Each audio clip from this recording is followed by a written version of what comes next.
Shoshilinch jiddiy xabar. Xonanda Yulduz Usmonova xalqqa jiddiy murojaat bilan chiqdi. Assalomu alaykum hurmatli tomoshabin, kanalimizga xush kelibsiz. Videoroliklarimiz ostida bir dona like hamda podpisatsiya tugmachasini bosib qo'yishni yodingizdan chiqarmang. Bu galgi videomiz boshqalaridan tubdan farq qiladi. Xonanda Yulduz Usmonova xalqqa qarata shunday dedi: "Meni o'zimda bo'lgan holat. Toshkentda kechqurun restoranning letnik qismida mazza qilib ujin qilamiz deb bir joyga o'tirgan edik.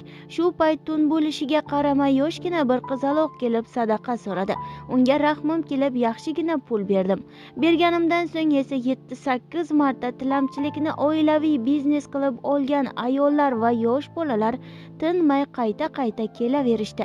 Farzandlarini qayta biz tomonga yuboraverishdi. Bu qanday holat o'zi? Tunda yoshi kichkina bolalar tilamchilik qilib yurishsa, boshqa joylarda esa turistlarga tinchlik bermay kam pul bersa, ularni haqoratlab tinchligini buzishyapti. Buni esa davlat nazoratga olmasa bo'lmaydi", deydi taniqli xonanda Yulduz Usmonova. Biz bilan qoling va kanalimizni kuzatib boring.